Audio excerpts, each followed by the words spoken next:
But take a look at your profile, and let's take this. Let's dissect this piece by piece.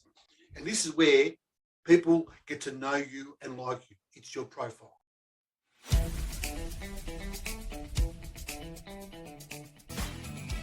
This is the Business Owners Smashing It Online podcast for entrepreneurs and business owners looking for cool online tools, apps and strategies to make business easy online. My name is Nick Cree and I'm your host. Each episode features a guest expert demystifying the online universe, sharing inspirational ideas and providing tested real-world strategies to help you get the most of what's available online to grow your business today. Don't be a slave to your business. Get your business working for you. Subscribe now and get some great content and ideas for you and your business today.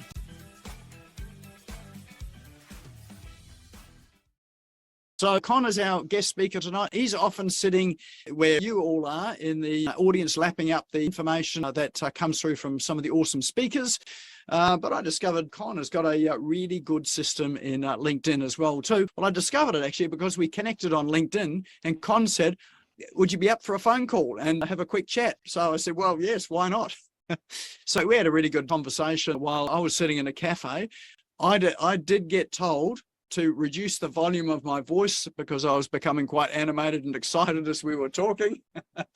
So it was a good conversation, but it's also a really good example of, some of what Con's going to teach tonight about, the art of social selling as well too. And really the result of it is here's Con here today coming to talk about, one of his passions as well too, through, just a social media connection.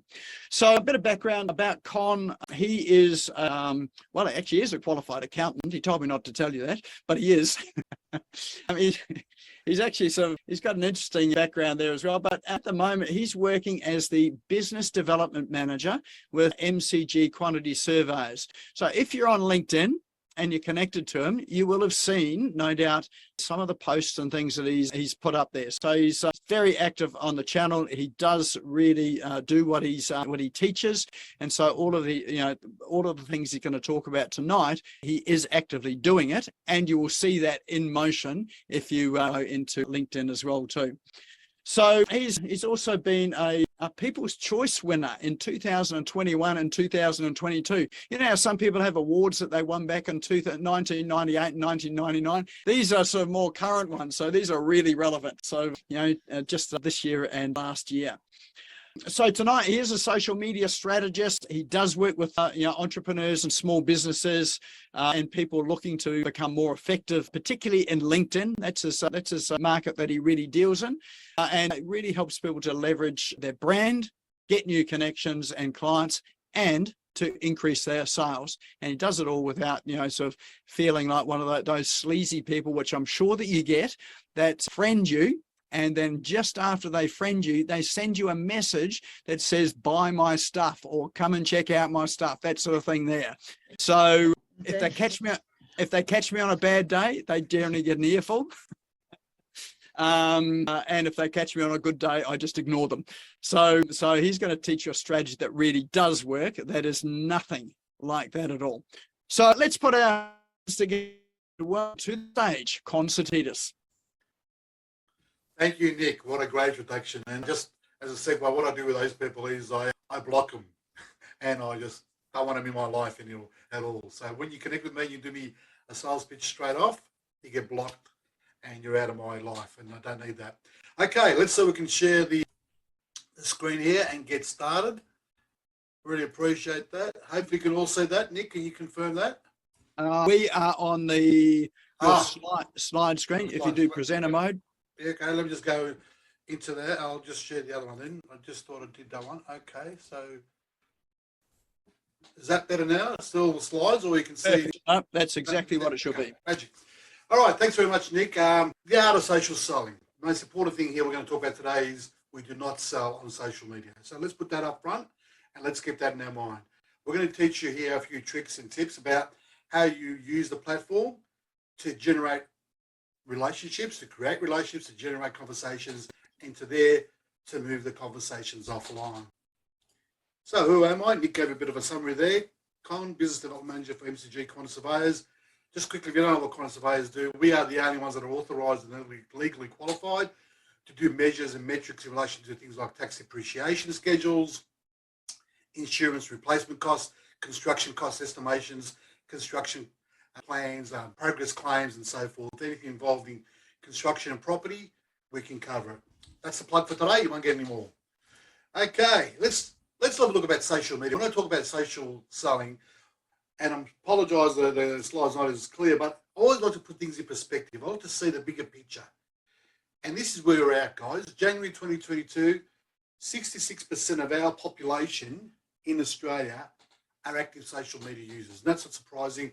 We can see the rest of the world is very much in line with that. As we move across to that, let's talk specifically about LinkedIn. We have 13 million potential users of LinkedIn in Australia. Now, that is awesome. And we look at the breakup there between male and female, the bottom right-hand corner, you can see 46% female, 53% male. So we've got a good mix of LinkedIn users within the Australian landscape. The one that's important for me is the year-on-year change, the top right-hand corner there in green, 8.3 million in 1 year. So 8.3 million new users came onto the platform in Australia in 1 year, which is awesome.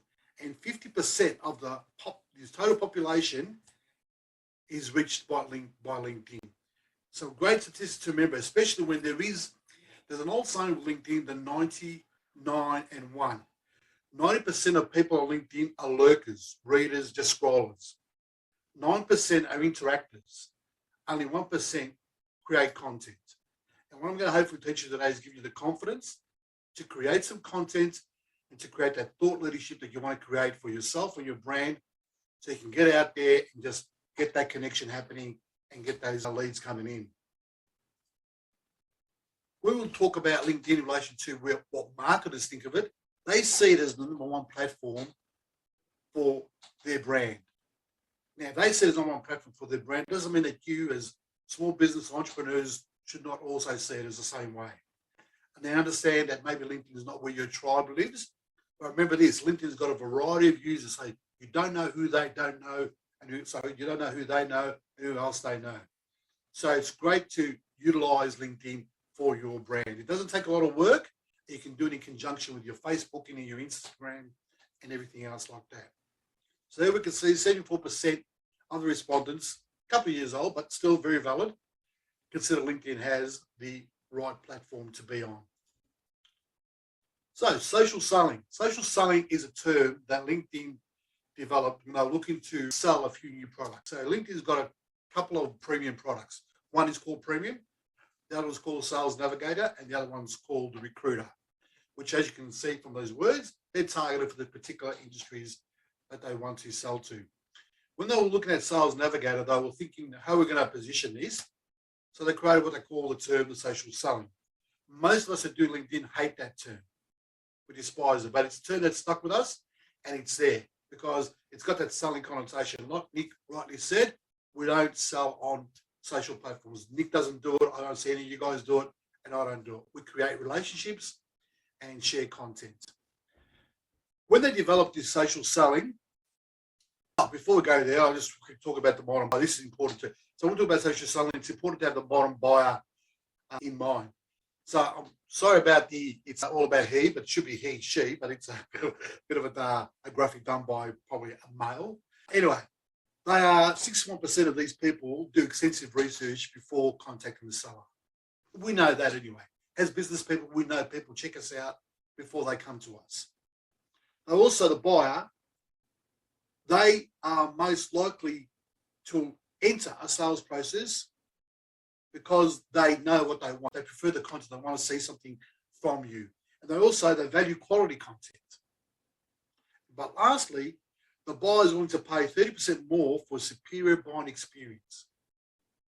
Again, I'm teaching you guys something you already know, but it's that know, like, and trust factor. People don't buy from companies, they buy from the person.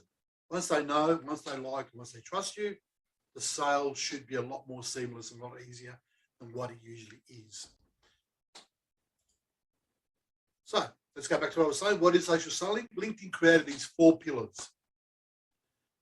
Now, LinkedIn has got these 4 pillars to identify social selling for its own purposes. Now, within this, there is a lot of variables. So it's about creating a professional brand. They call it the rockstar profile.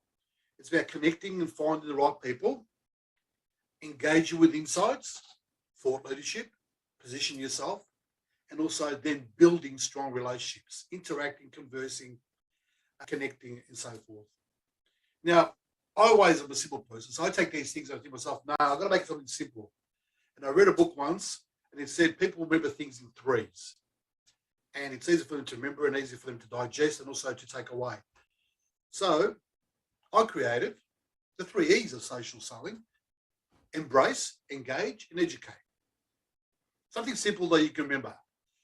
And something simple for me when I talk about social selling. And we'll guide you through this now as we go along. I'll guide you about for each one of those.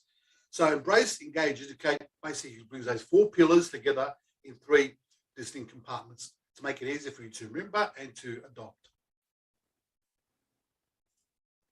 So embracing is about opening up your eyes and exploring and taking advantage of the opportunity that's available to you. And by doing that, the first thing you want to do is create your LinkedIn profile. Now let's talk a bit about profile, and maybe you can have yours open on another screen than a screen on your mobile. But take a look at your profile, and let's take this. Let's dissect this piece by piece. And this is where people get to know you and like you. It's your profile. First things first is we need to have a banner. And what I've done there is put my banner of the company I work for and the Client Choice Awards winners we are.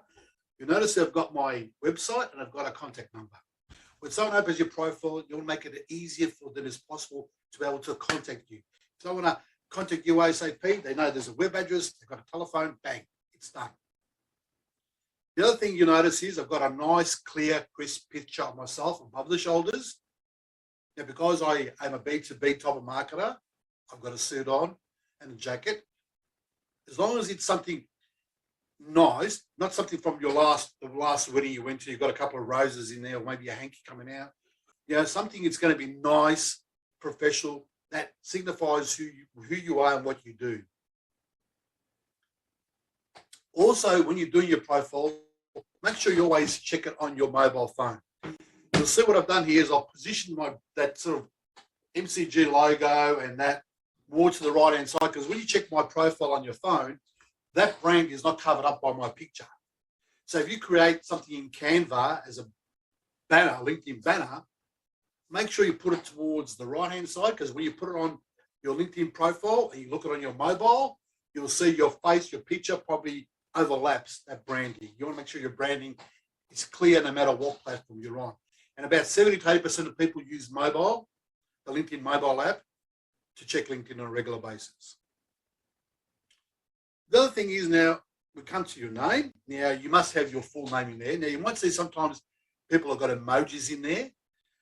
Theoretically, according to the terms of use of LinkedIn's contract, you're not allowed to have emojis in there. Now some people have them, they get away with them. But according to the terms of use of LinkedIn, no emojis are allowed. Some people might have a computer, a tick, or something like that. Now they probably got them, they got away with them. According to the rules, you're not supposed to have them. So I'm just telling you what I know about the rules. The most important part there is the one I've highlighted in yellow. That is the crux of everything about your profile. People don't care if you're a founder. People don't care if you're a director. People don't care if you're a leading salesman or business development manager. You notice I haven't got business development manager there at all. What you need to showcase there is how you add value, how you help. What value do you add to someone who's going to go to your profile? I can see your title. If you go down later on in your profile, there's the experience section. I can see your title as business development manager or executive director or founder. That's always available. They can always see that. I have one rule with LinkedIn. Never duplicate the space LinkedIn is giving to you with something you've already captured somewhere else. LinkedIn gives you this free space. Make the most of it. Capitalize on it. And in that vein, you see there, I've also got the little microphone there, which I'll talk about soon. It's in the next slide. And that's, again, a bit of real estate that LinkedIn gives you, we can take advantage of. So the key things about your profile, your heading. And remember this thing here in yellow, because that's going to be very important later on. Now, the little microphone there, that's where LinkedIn has allowed for people to pronounce the names. We have a variety of cultures and a lot of regions represented on LinkedIn. It allows them to be able to pronounce the name. Now, my name's pretty simple. People shouldn't struggle with it. So I've gone there and recorded a 30-second audio about who I am and what I do. So if you click on that on my profile, it says, hello, Sotidis here. I'm with MCG Quantity Surveyors. We'd love to talk to you more about what we do. Connect with me now. Bang. So use the real estate to showcase and tell a bit more about what you do using that. Now, you can only do that via your mobile, not your desktop app. So you can only click on record that particular pronunciation via your mobile app, but you can access it mobile and desktop. Creator mode, which we probably don't have enough time to talk about today, is a mode that LinkedIn has developed to allow people that are creators to showcase a lot of their content. So what we've got here is, when you activate creator mode, you get access to identify 5 hashtags that you talk about. Why is that important? Because when you use those hashtags in your posts, your reach is longer and wider.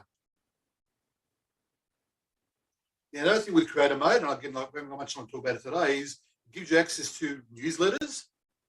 So you can create your own newsletter on LinkedIn and send it out to your subscribers on LinkedIn, to your connections. And they can subscribe, or they don't have to subscribe. But the first time you create it, you can send it to all your connections, and they get the option to unsubscribe or subscribe. And the other thing you get with LinkedIn Creator Mode is you get LinkedIn Live.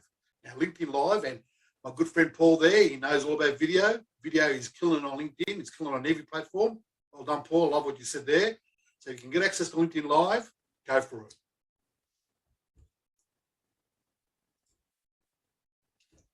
Remember we talked about before those, I'll just go previously, just go back a bit. Talked about that little area there, the helping property owners and all that, that little profile headline. Google loves LinkedIn, and it will index you on its platform based on what you've written there.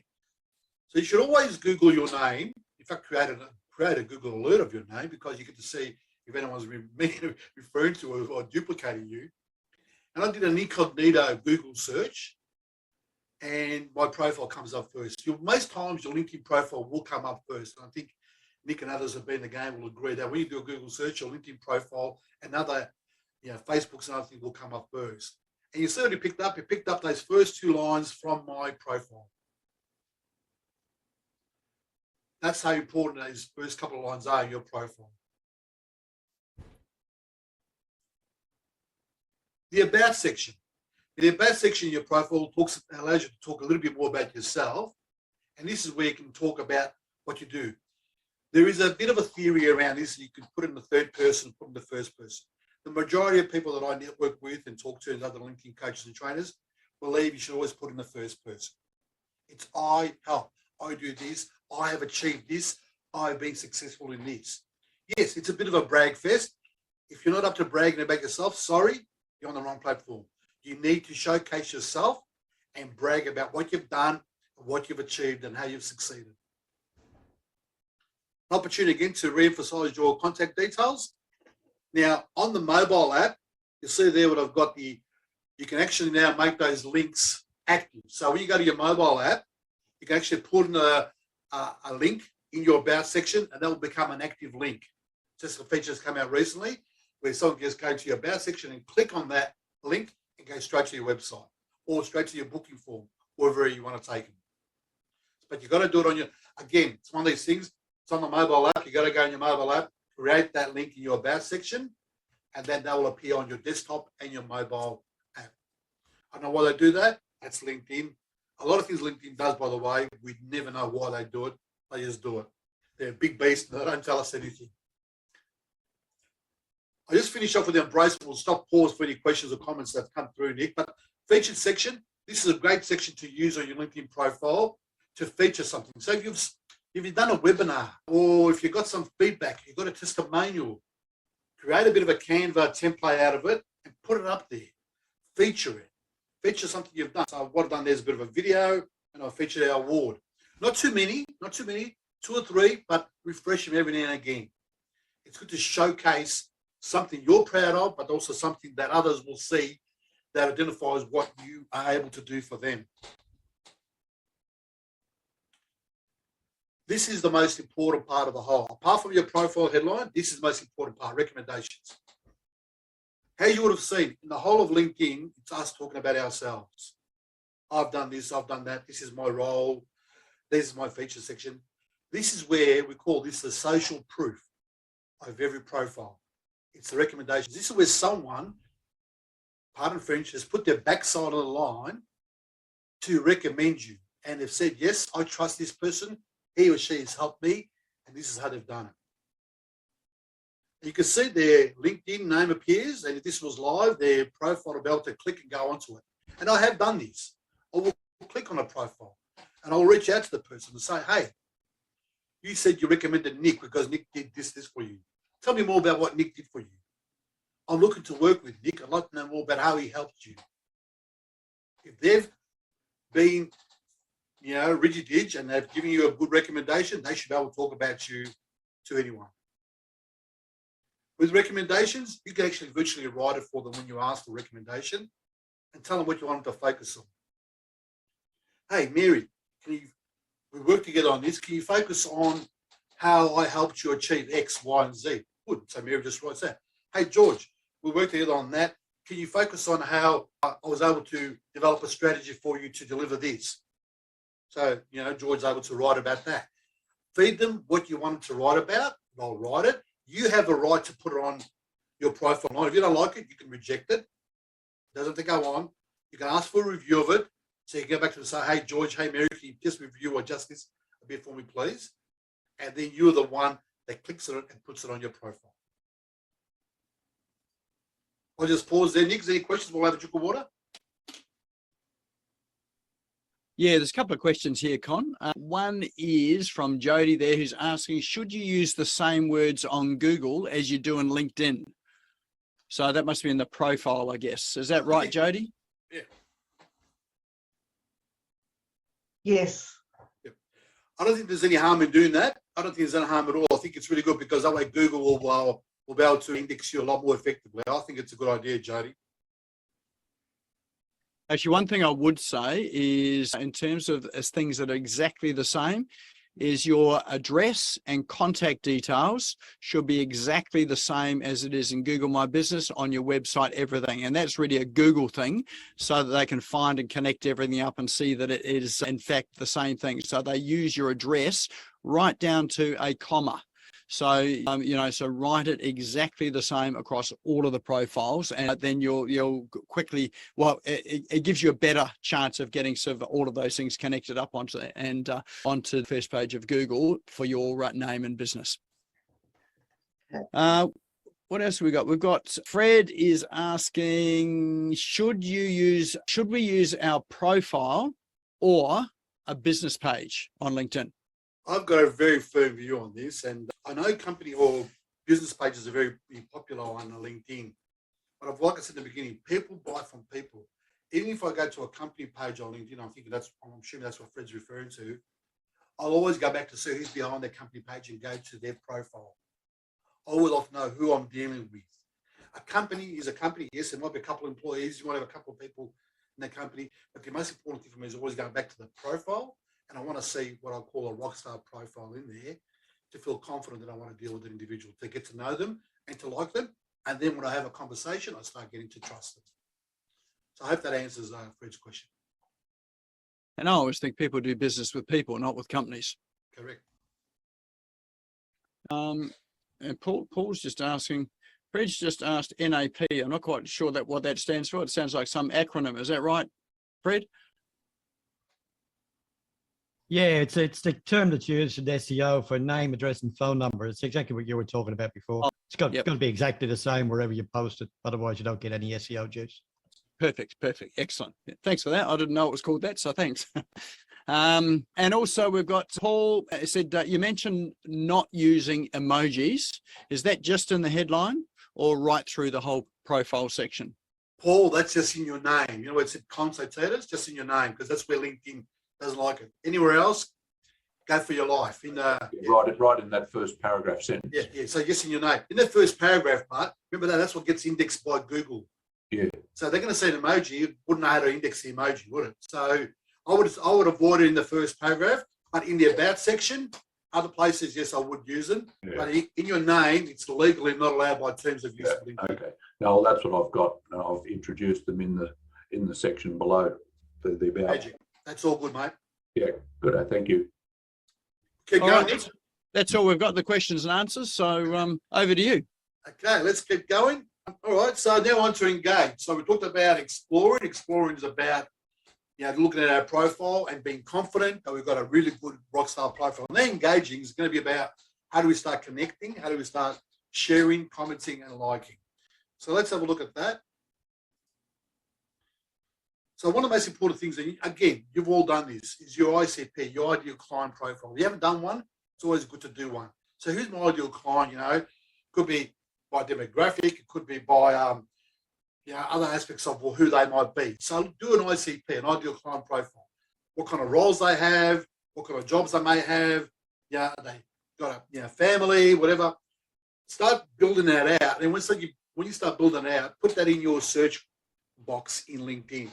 You can start looking at what kind of filters LinkedIn has and start to think about, okay, what would I do for my ideal client profile? So what I'm doing here is trying to teach you how to find the right people to connect with. Now, this is one way to search for people. Other ways to sort of identify them by groups you might know, or maybe someone recommend you to someone, and look at their profile and see who else they may be connected to or know. But in order to engage effectively, it's ideal to identify the right people, and that is by doing a search for them on various filters that LinkedIn provides. That's a whole new session altogether on that. The other way is, these are some good tips. So find a common theme, industry, or common connection. All right. So, Nick knows so-and-so. I'll say Nick, hey, Nick, you know George. Yeah. And mostly what I would do is I'll say, Nick, you know George, how well do you know George? Nick goes, look, I know George very well. I spoke to him 2 weeks ago, blah, blah. Good. Hey, Nick, we're connected. Are you okay to do a bit of an intro to George for me? I think he might be someone I could do some business with, or even not business, just someone I'd like to connect with him because I'd like to see what he does and how he goes about his business. So that's another way to connect with someone, by talking to someone you already know, seeing who's in their network, and then connecting that way. Now, this is my strategy with connecting. This is a bit different. It's a bit of a wacky strategy, but it works for me. I go to this person's profile. I'll look at a few of their posts. I will like. I will comment. I don't connect with them. After a few interactions, I will hit follow, not connect. And we'll talk soon about the difference between a follow and a connect. I'll hit follow. That person hopefully will have seen me, either by their commenting, the interacting, or the follow. I'll wait a few days. 70 to 80% of the time, they will send me a connection request. If they don't, I then send them a connection request, a personalized one. Now, why is it important for them to send me a connection request? Call me weird, call me crazy, but this is what I believe in. If they're sending you a connection request, that means to me that they're eager to talk to you. They're eager to see what you're doing, because they've seen you on the platform, they've seen you comment, interact with them. They're sending you a connection request. Automatically, there's a conversation. If they're sending you a connection request, that means they're keen to know more about you and or have a conversation. Straight away, as soon as I get that connection request, it's a message. Thanks, Mary, for connecting with me. I really appreciate that. Are you available for a chat later on this week? There's social selling in what we might call on steroids. Bang, straight to a conversation. Now, some might say that's not appropriate. That's what's worked for me. And again, what I'm telling you here, guys, today is this is what's worked for me. You will hear a lot of other LinkedIn traders and coaches as you go along have done other things. I'm not saying they're wrong. None of us are wrong, because LinkedIn is one of these test, retest, results, test, and results and test. So keep doing it differently and get some results. So that's what I do. I'll wait for a couple of days, wait for them to come back. If they don't come back, then I'll send them a personalized invitation request. An example. Hi, Simon. This is one I've sent out, all right? Not someone, but this is someone I've sent out. I've been following you for a while now. Love all the inspirational copy tips you provide. I see you also connected to my mate Adam Houlihan. Love to connect and learn more about what you do. Thanks for being kind. Nice to be part of your network. And we've since then connected and going to have a coffee catch up. All right, that's one example. Another example is when you go to a particular page, and this particular person put on a page about a networking event that was happening. All I did was like it. Straight away, he sent me a connection request. He said, this person's liking it. He went to my profile. So he looked at my profile. I saw my profile views. He looked at my profile. He sent me a connection request. He goes, 1, this guy's liked my post. 2, he's in the same industry as I am. I'm going to connect. So this is where I've interacted, not sent an invite. He sent me a connection request. Just give you some examples of how this thing works. Now, Abdullah was a very unique one, this one. I do a lot of reading, a lot of research. And one of the things they said was, I've been reading a lot in Paul, again, going to you, Paul, what you're saying, video. I'm starting to do more video connection requests. I'm not sending out a connection request. I'm doing a video or an audio one. So when I want to connect with someone, so what I said to Abdullah, I use Loom. Who am I? Have a look at this Loom. And let me, but listen to, now I'm going to play this Loom, listen to what I did, and let me know what you think I did straight away. Abdullah, how are you, mate? Been following you on LinkedIn for a while now. I love the stuff you're doing. Congratulations on your Is the sound coming through? business.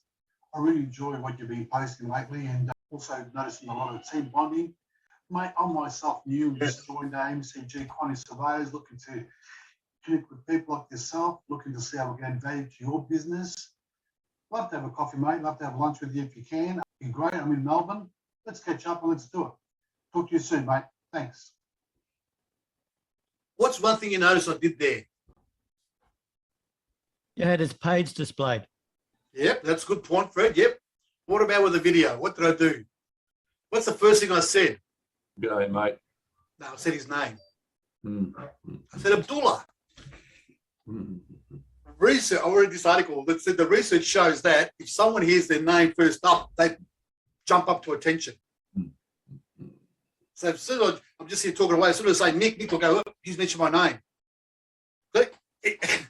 So when you're doing a video, and the other thing I didn't do there is I didn't want to say who I was, my name, because he already knows me. He's got my LinkedIn. He saw the LinkedIn invitation. He knows who I am. What would I have to say? Hey, it's Con here, mate. He knows. He goes, I know. Well, I've seen it. So video, straight off say their name. What Fred said that was really good. Show their page or show your incident, show them their profile page. Talk about what you want to do. My call to action there was to have a coffee with him. He's since connected. He hasn't got back to me yet for a coffee, but I'll chase him up. We'll get one going. But he connected straight away as soon as he saw the video, because Loom tells you if someone's already seen your video. As soon as he saw the video, I got a connection request back from him. All right. Again, a few things you can do. A bit of a variety there in relation to getting some connections. The other thing I do in getting connections is, social listening triggers. And this is very, very important. Now, what are these? First one is a case study. So I knew Graham from a while ago, but we had sort of broken away. But I see Graham won an award for implementing LinkedIn Learning, but he also was going to speak at this conference. Been a long time since we spoke. I hope you're well. Mind you, I'm selling learning management systems at this stage. So these are high-end platforms. And Graham, I won't give you a surname, but you probably find him anyway. He was head of one of the biggest, he was the head of learning development for the biggest health insurance companies in Australia. Anyway, so I said, great to see you got that. Be good to catch up soon. Graham writes back, hey, Con, yes, long time no speak. Let me know when your doc lands. We'll catch up. I've got a new design manager. So by me being in his space at the right place at the right time, he's looking to acquire a new LMS. Yep, great to see you, mate. No problem, Graham. Love to show you. Ended up after a period of time, because learning management systems take a long time to sell. They're big systems and they cost a bit of money. We ended up getting a couple of $100,000 deal out of these guys by continuing to use social selling techniques, nurturing the relationship in their face, talking more about the product, sharing some content. Eventually they come along, did a demo, did a couple of demos after that, and we got the deal. The other thing you used to always look at how you can help others, and Nick does this very well, and you all do it very well, but I like the way Nick does it, is trying to find connections. And part of the networks that I go to, I'm always looking to see how I can help other people by the connections that I have. So I'm a member of a particular group, which is a members group. It's the ARI members group. And someone says they're looking recommendations for consultants who specialise in developing competency frameworks. Now, I've got a learning development background. I've got a very solid learning development background. I've got a good connection there. And I'm part of the ILP, I mean, Institute of Learning and Performance. And they've got a members hub. So the first thing I do is I take that, get a picture and post it in this members hub to support the people that I know and I work with. I might not work with them now, but I have worked with them in the past. It's about supporting others. Because remember this, pay it forward, it'll come back to you. Trust me, it does. So I posted in there, and the Chief Operating Officer said, Con, as always, thanks for sharing your master of current opportunities. Again, it's about triggers. I saw something, I thought I'd help someone else. Profile views. Always check your profile views. The first thing you should do in the morning is look who's in notification you got, and then see you've got profile views. Now, unfortunately, on a LinkedIn free plan, you can only see the last 3 profile views. I've got Sales Navigator. I can see as many as I want. But profile views are very, very important because if someone's looking at your profile, they've either seen something you've written, they've seen something they like. Yeah, it might have been it's come up on their LinkedIn feed as someone they should connect with. But anyway, it's important. So what you do then, you have a look at the profile views. Now, the profile views have changed a bit recently, and they've got this view now. So you can see that what I like about it now, the new view, it tells you on the right-hand side a call to action. So Scott, I know, and because I know him, I'm connected with him. It says, why don't you view Scott in Sales Navigator, because here's a potential opportunity for you. By going to Sales Navigator, you'll be able to track and monitor what he does a lot more effectively. Michael, first connection, he goes, well, you know what? Not a great opportunity for you, but you can always message him. Linda, you're not connected to Linda, but she looked at your profile, connect with her. So when I get these profile views, someone like Linda I'm not connected with, the first thing I will do is say, good morning, Linda. Thank you for looking at my profile. I really appreciate it. Was there something there that interests you? Is there something I can help you with? Otherwise, have a great day. Now, some might not respond. Some might say, yeah, Con, my friend of mine, or saw the article you posted, or saw something on LinkedIn that you posted, and I was really keen and interested. And I'll say, I'll come back and say, so will you have a conversation? What was it? What did you like? Would you like to have a catch-up? Would you like to have a conversation? Always look at your profile views. They are a gold mine of opportunities there that some people do not exploit as much as they should. So it's another social trigger. And the other one, my favorite of all, I love reading articles, and especially when people win awards. So recently, the Top Commercial Brokers Awards came out, and these are some of the people that won. So what does Con do? Gets every single one, checks every single LinkedIn profile. And what I do is, I don't send them a connection request, I send them a message. I told you I don't send connection requests, I send a message. And this is the message. We wanted to congratulate you. Everyone loves to be congratulated, don't they? This is a great achievement. We at MCG Quantity Surveyors love working with winners. Winners are winners. We've been working with other leading brokers to help champion, blah, blah, blah. Now, talk a bit about tax appreciation. I hit 10 brokers. I got 4 responses. Not bad. Not bad at all. 4 out of 10 for what? An hour's work of just trawling through the brokers list, finding their profiles, had a message created, copy and pasted it, send it out. It's again, listen to those social triggers that are out there, people in your industry, people that you want to work with, people that your target audience. They've won an award. They've been successful in something. Whatever the case may be, target them. Don't see, there's no selling there. There's no selling at all. Not be able to claim back. Recently we released our newest research. I'd love to send you a latest. Again, I'll value add there. I'd love to send you a latest report. Always add value to your connections or to your messages. I've got a report, I've got an ebook I'd love to send to you. Can I send it to you? Ask for permission.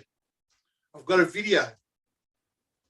Again, it's about adding value and making it about them, not about you. Okay, I'll stop there. Nick, any questions come through on that one? No, that must have been 100% clear because there's no questions at all. How are we going for time, Nick? All right?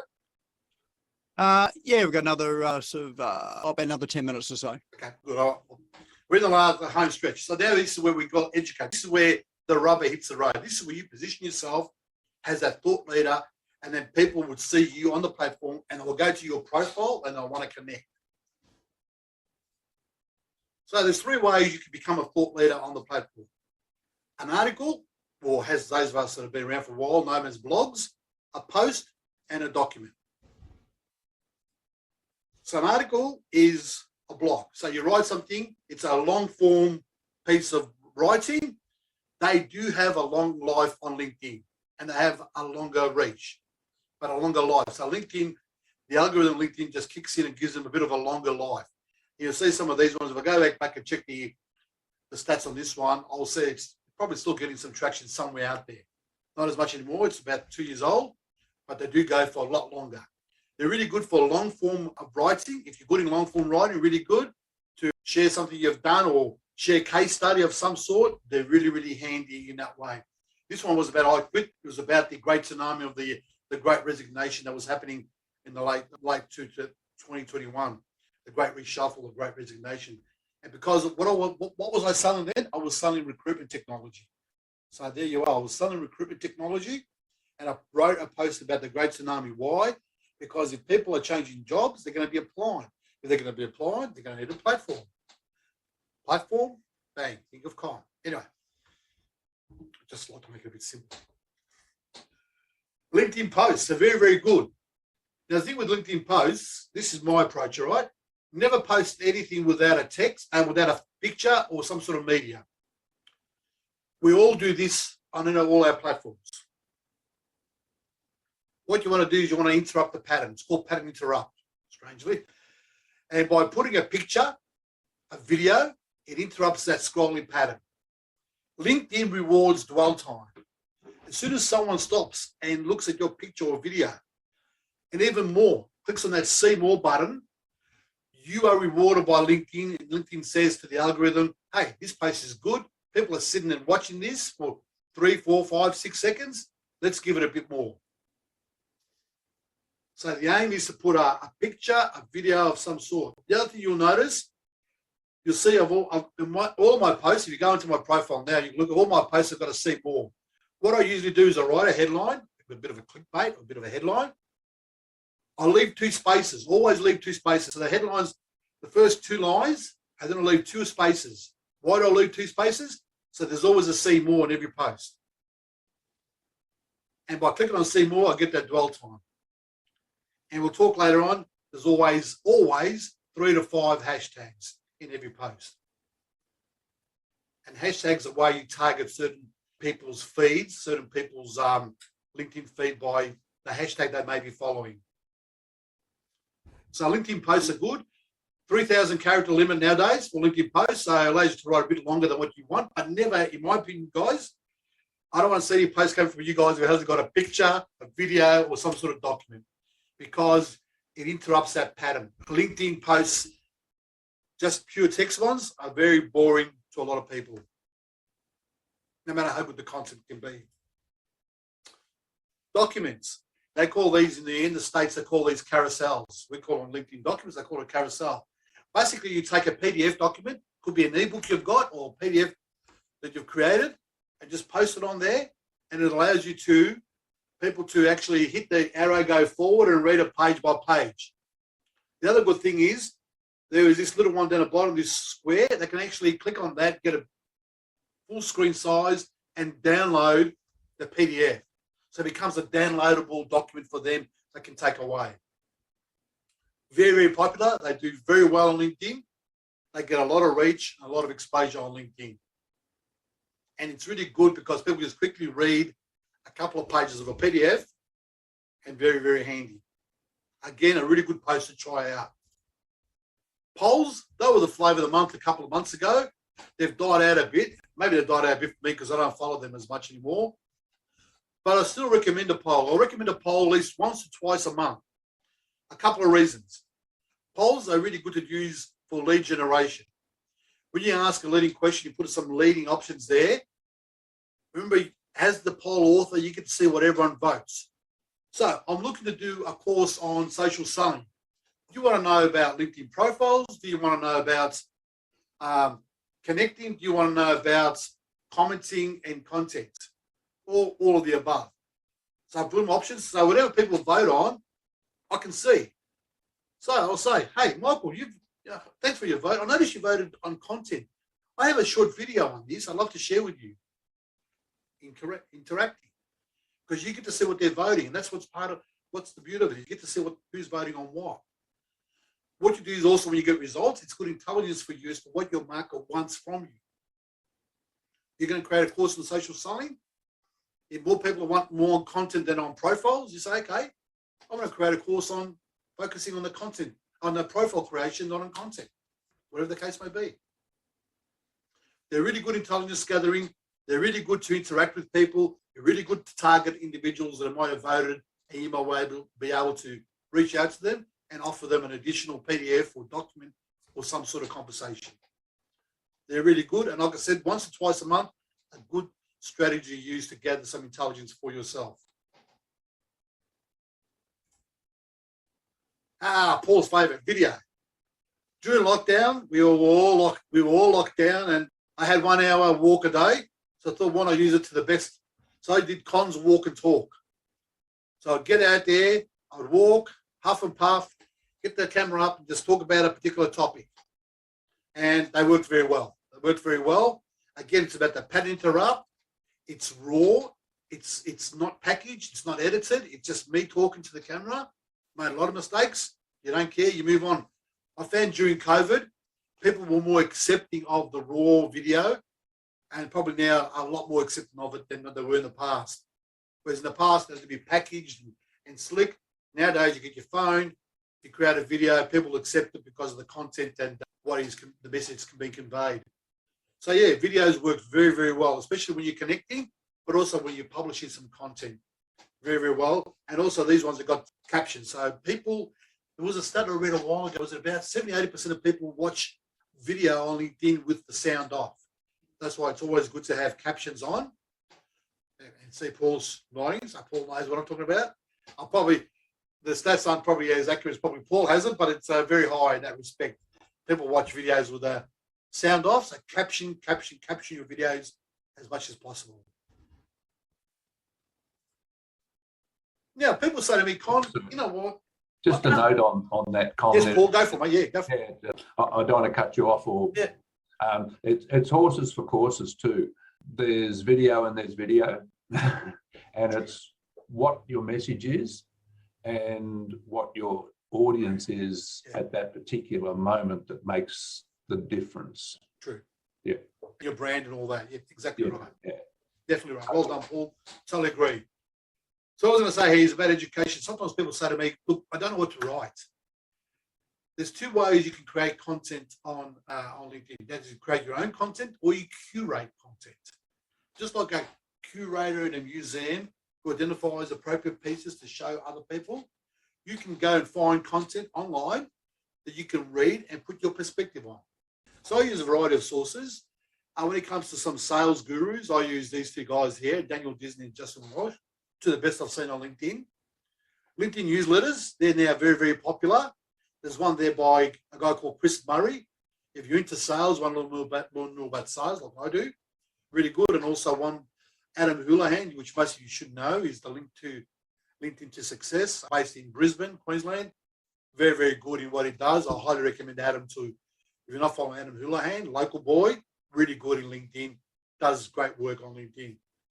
But my favorite of all is Right Relevance. One of the best sites I've ever come across.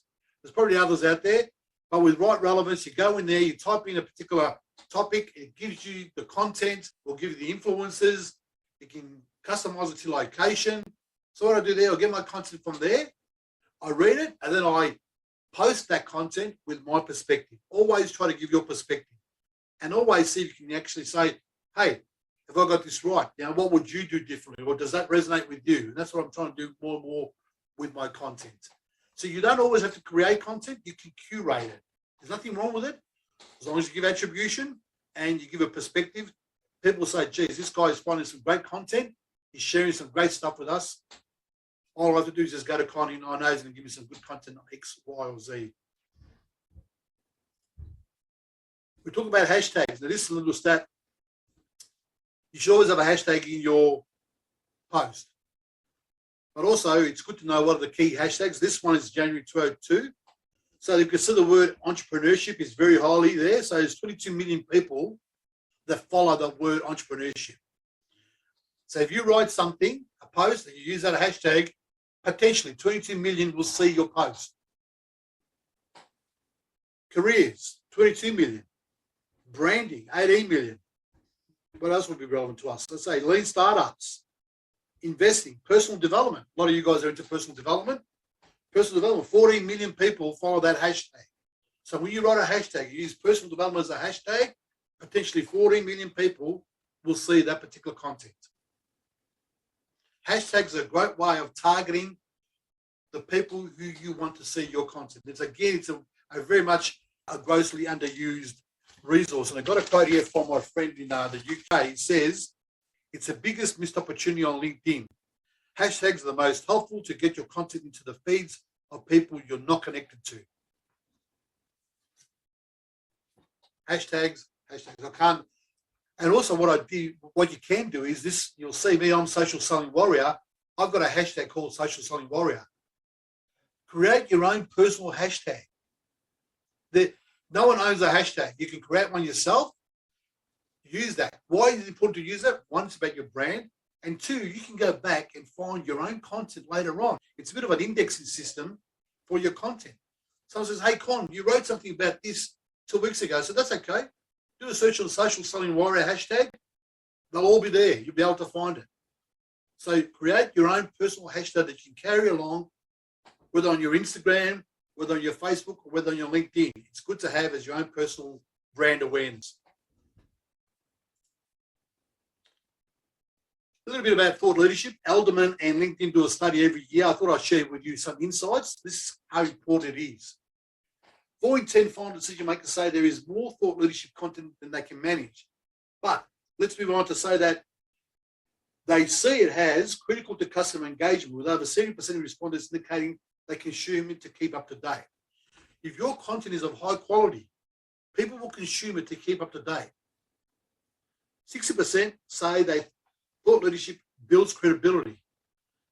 This is where you create a brand for yourself and you position yourself as the go-to person. So next time I'm looking for an animal whisperer, I go to Annie. I know because I've seen her. Next time I'm looking for a videographer, Paul, because I've seen his content, I've read his stuff, it resonates with me. 87% of buyers say that they thought leadership content can be both intellectually rigorous and fun. The moral of that one is have some fun in LinkedIn. Show some of your personal side. Talk about something you've achieved, but also add some personal emotion with it too. You know, it's okay to talk about a failure. It's okay to talk about how you learned a lesson. Create some personal perspective as part of your posting. And lastly, now is a great time to position yourself. We've got over 810 million users on LinkedIn. 810 million users. And LinkedIn is in its 19th year of being formed, and it's growing all the time. So now's a good time to start getting on there and creating some content. So how do we create viral content? Oh, sorry, just go back. How to create viral content? Well, there's a couple of things you can do with that in relation to viral content. It's about finding a story or challenge you overcame. Did you climb Mount Kilimanjaro? Did you beat cancer? Did you lose weight? Talk about a story or challenge you overcame. People will love those personal stories. Look at an industry trend, a hot topic, and give your perspective. Find a controversial topic or talking point and give your perspective. Look for trending hashtags or subjects, but always offer value and ask for thought, an opinion, or some conversation.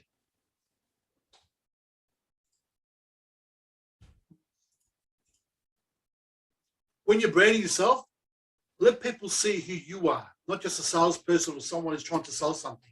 Like Nick said in the beginning when he introduced me, don't try to sell.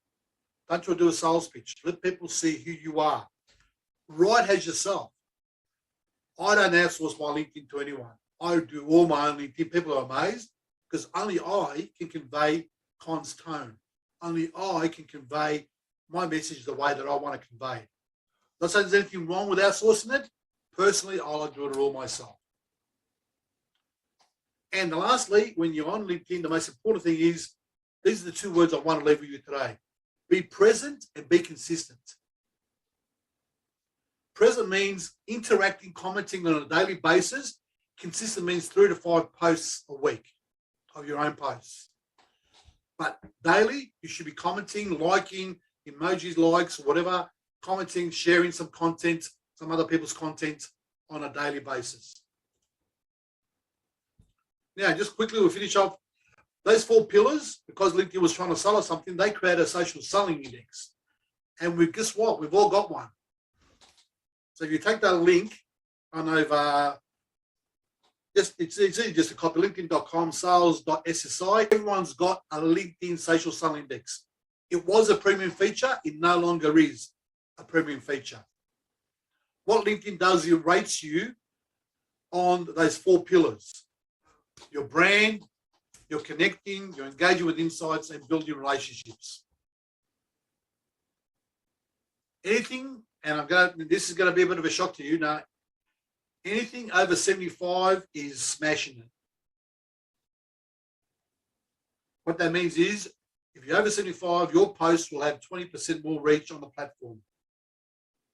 That's per Richard Vanderbloom, one of the guys who does a lot of LinkedIn research. So that's that link there. Hopefully you got that. Hopefully someone could put it in the chat if they haven't already. Yep, thank you very much, Nick. I really appreciate that. Anyone want to share theirs?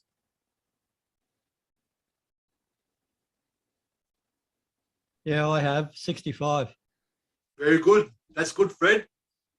It's good. You can try to get it to 70 if you can, because you'll get a bit more reach on your posts.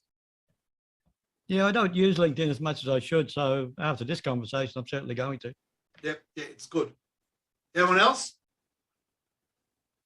Yeah, I got a 64. I'm 1 behind Fred, snapping at his heels. So I better do a bit of work this week. Again, now I'm going to say one thing. Don't worry about your social selling index. It's just it's the only analytics LinkedIn gives us for free. It's the only thing that's available there to sort of measure our performance. It's nothing to be stressed about and nothing to worry about. As long as you see what it does there, it rates you on a number of those aspects. So by doing more research and more connection, you will find the right people. By sharing insights, by sharing some articles, sharing some content, you will start getting engaged with insights.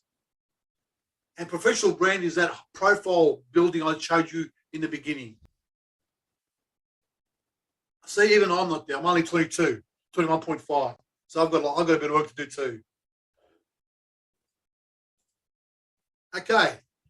There's a bit of a giveaway here. Prize is separate, but this is a bit of a giveaway. If you go to that particular link there, you get my LinkedIn profile on daily tips. It's only a 2-page document. It's pretty simple, really easy. Something you can keep by your desk. Now, when you click on that, you'll ask to provide your name and email. And I don't have a mailing list. You go on a mailing list, but don't have a mailing list, so don't worry about it. I don't use it. So you'll go on a mailing list because I've got a day job at the moment. I'm not really stressed too much about this. So you'll go on a mailing list and you'll click on confirm. You'll get an email. Once you click on confirm, you'll get a link to a download to download this particular document. So you'll go on there, you register. It will send you an email back, say, thank you very much from Con. You click on it and then you'll get the document. Anyone got any problems, get me on LinkedIn and I'm happy to help out. Like I said, it's just a simple checklist that you can have by your table, on your desk in the morning, just do a couple of daily things, a couple of weekly things, and a couple of things on a monthly basis. All right, that's the end, Nick. Fantastic. Well, there's yes, packed into I that. just made it.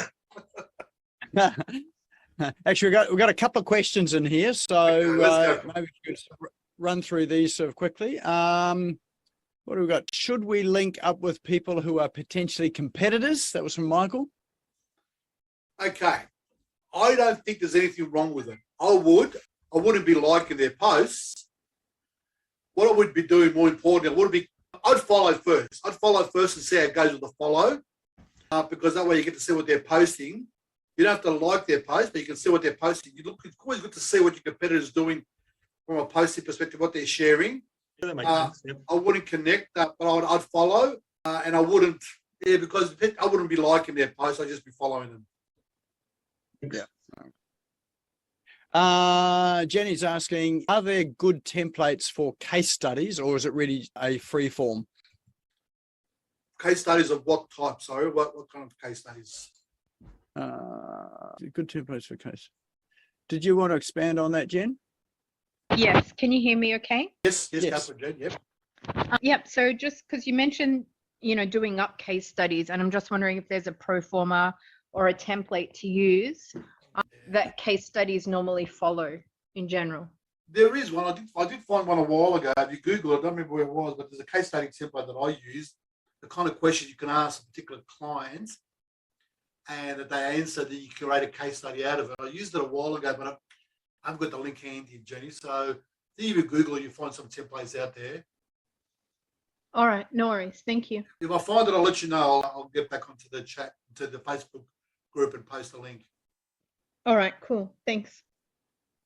And just while we're with Jenny, she asked another question as well. Do you think after COVID, people are generally more tolerant of blurring the lines between personal and professional? I ask because I've heard people say that it's not appropriate for LinkedIn. My best ever post, which got over, 55,000 views, was one about my son. He's autistic and how he managed to get his diploma in multimedia games and design. So I'll put it out there as someone who was proud about his achievement and about how we can overcome barriers, and how we do try and persist, anyone can overcome any barrier. So I positioned it in that way, put a picture of my son. It went gangbusters, and I got requests and people looking at my profile from all over the world. So my responsibility, personal posts are great.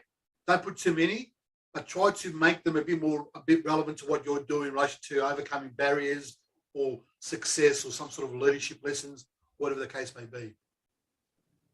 All right. That's perfect. Thank you. All right, Jody's asking, so use 5 hashtags that you've used before. So I think that's you're asking Jody that you keep using exactly the same 5 ones each time, yeah? No, you don't use exactly. So as long as you use 1 or 2 of those, I don't use the 5 all the time. They're the 5 that I'm known for, but I try to use 1 or 2 in every particular post. Okay. But when LinkedIn sees one of those 5 in my post, it will give it further reach. All right. Make sense, Jody? Yeah, so it's creator mode. Yep.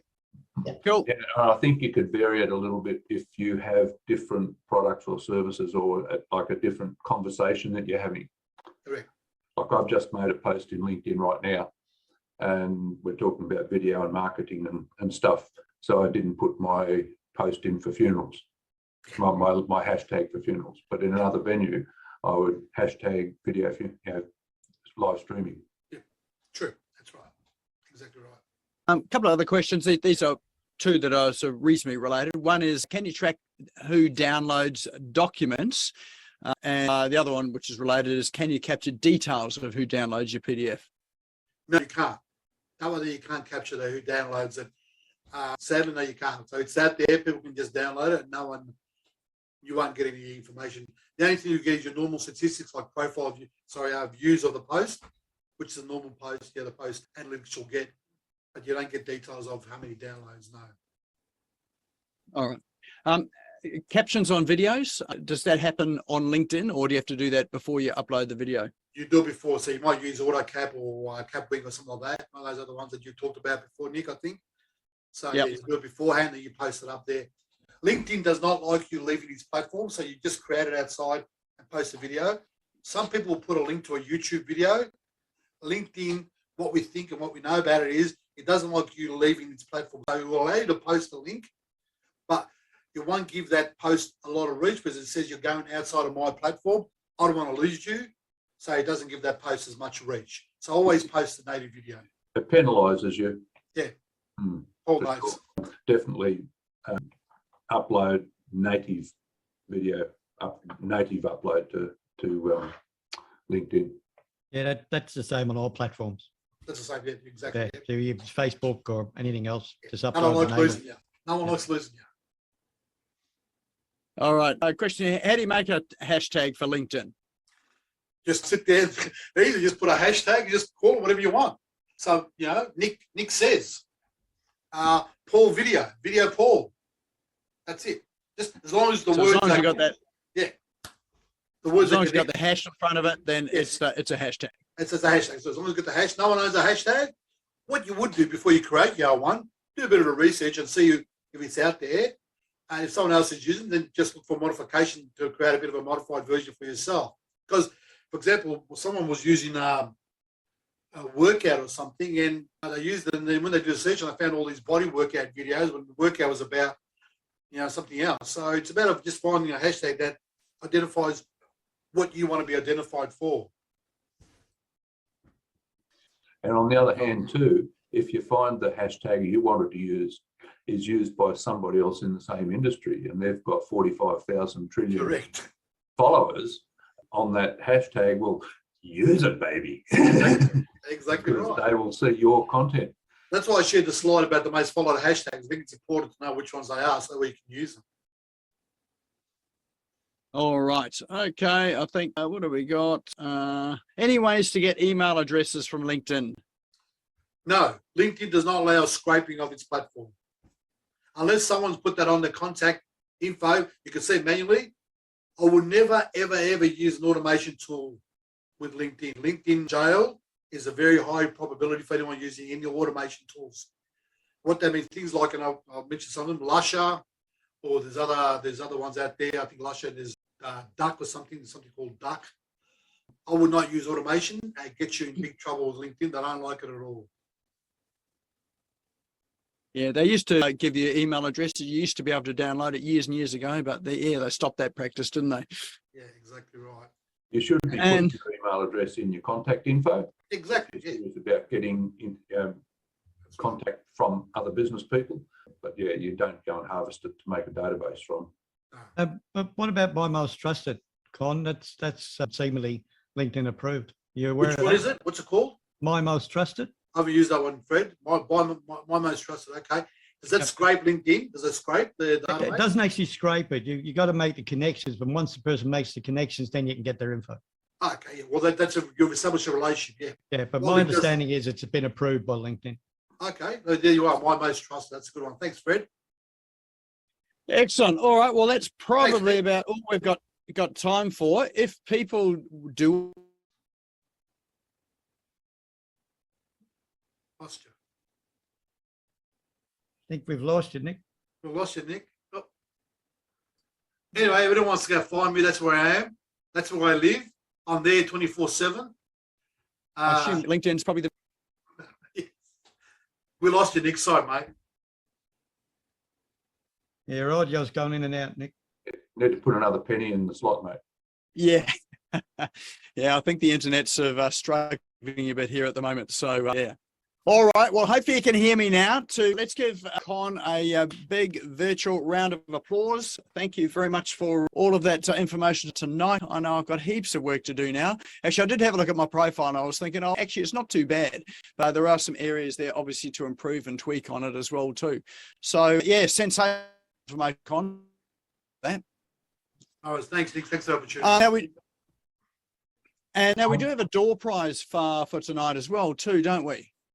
Do you want to Yes, just outline what that is? Yes, it's a 1 hour one-on-one session via Zoom with myself, and we'll go through your LinkedIn profile, or we can talk about content creation. We can talk about anything you want to focus on about your profile. So it's a 1 hour session with Con, usually valued around $200. So 1 hour, talk about anything LinkedIn related, whether it be content creation, your profile, connecting, reaching out, creating some messages for connecting, whatever you want to do. Just it's part of the prize.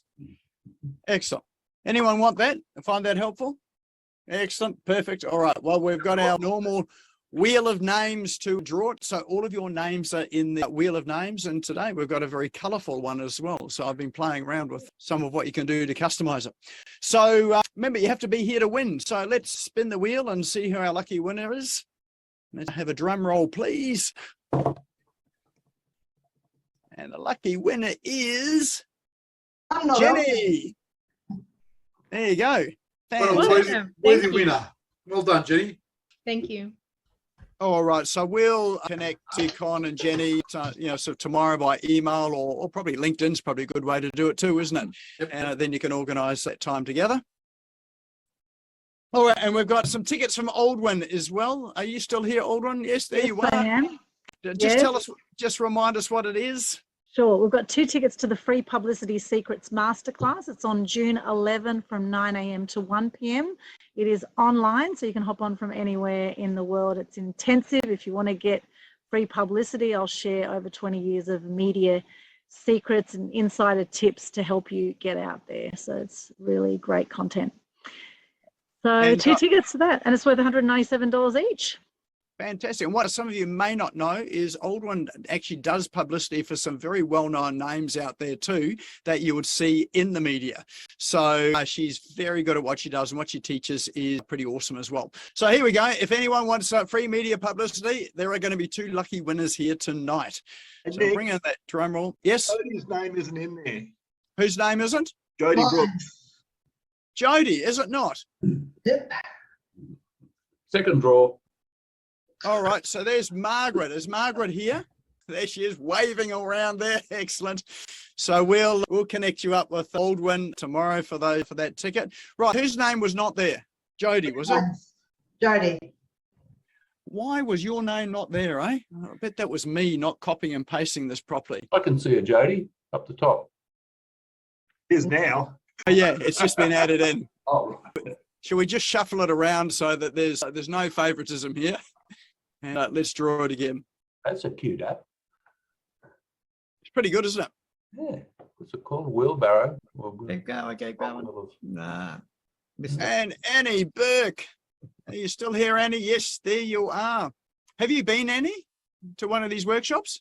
Yes, I have. So if Jody, because she wasn't on the thing, would like to go instead, I'm happy to transfer the ticket to her. Awesome. Excellent. Fantastic. Thank you, Well, Annie. My That is pleasure. very generous of you, Annie. All right. Well, there we go. So Jody, piping up there to say that you were not there. I just won you a ticket to Aldwin's workshop, which for what you do would be absolutely awesome. All right. Well, there we go. That is our session of Business Owners Smashing It Online for this week. The replay will be up on YouTube tomorrow on the Smash Go YouTube channel. So we'll drop the link into chat. If you're not subscribed there, go and subscribe to the YouTube channel, Smash Go YouTube channel. And if you also click the bell, then you'll get a notification as soon as that video is available. And I'll be watching that one again because there was too much there for me to retain in this little head up here. The other thing too is for those of you that were here a couple of weeks ago and we talked about the 45-day challenge to generate an additional $100 a day in your business using some online tools and strategies where it's almost a set and forget. If you are interested in that, we are almost to the point where we're going to get the information out and launch that. There is a link in chat there for the wait list. If you click on that, just join the wait list and you'll see the information when that comes out as well too. And for those of you that think $100 a day is not very much, works out to be $36,500 a year. So it is reasonably substantial if you've got something automated and set up that just runs. Every business here, I had a look at all your businesses, every business here could do that quite easily and quite simply. So go and drop your name on the wait list. All right, the next thing is, we'll be back again next Tuesday, same time, same place, new speaker. And so hopefully you've implemented all of those ideas that Con has given you tonight, ready to go for the next stage and our speaker next week. So Con, thanks again for sharing your knowledge and your expertise tonight.